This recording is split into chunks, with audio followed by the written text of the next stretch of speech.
एक व्यक्ति था, उसके पास नौकरी, घर परिवार, रुपया पैसा, रिश्तेदार और बच्चे सभी कुछ था। उस व्यक्ति के पास किसी चीज़ की कोई कमी नहीं थी। अब जीवन है तो कुछ परेशानियां भी थी उसके जीवन में, जिनसे वो हर पल जूझता ही रहता था। वो किसी भी तरह अपनी परेशानियों से मुक्ति चाहता था।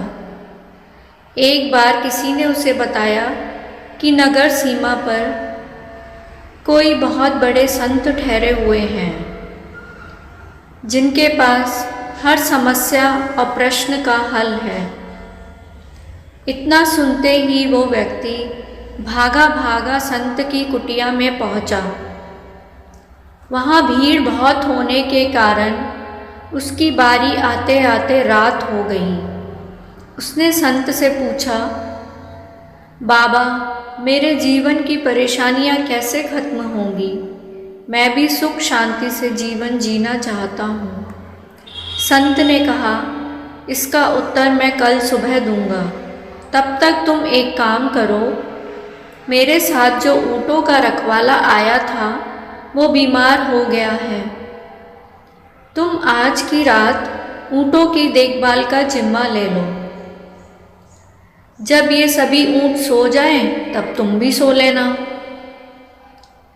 सुबह वो व्यक्ति संत के पास पहुंचा और कहने लगा, मैं तो रात भर जगा रहा, सो ही नहीं पाया।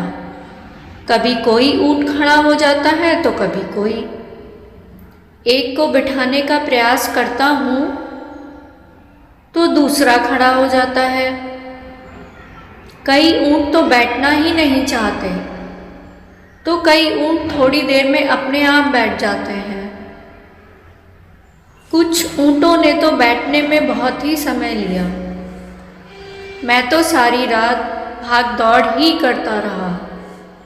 संत ने मुस्कुराहट के साथ कहा, यही तुम्हारे कल के प्रश्नों का उत्तर है।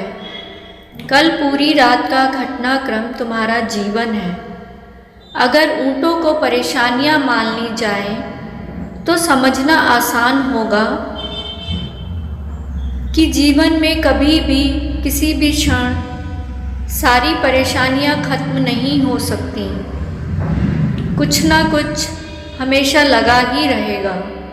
अगर तुम्हारे जीवन में समस्याओं का तांता लगा हुआ है तो उन्हें सुलझाने का प्रयास करना चाहिए, लेकिन हर पल उनके पीछे ही नहीं भागना चाहिए।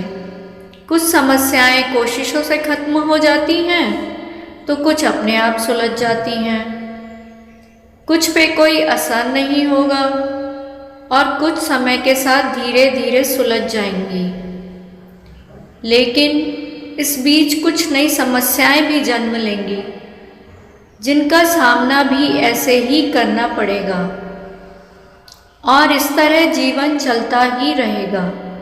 अब ये तुम पर निर्भर करता है कि तुम इस बीच जीवन में आनंद लेते हो या समस्याओं के पीछे हैरान, परेशान व दुखी होकर भागते रहते हो।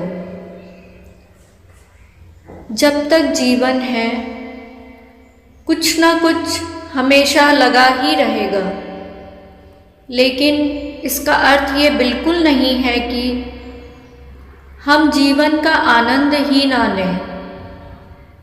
हमें समस्याओं के बीच रहते हुए भी सुख के पल खोजने होंगे।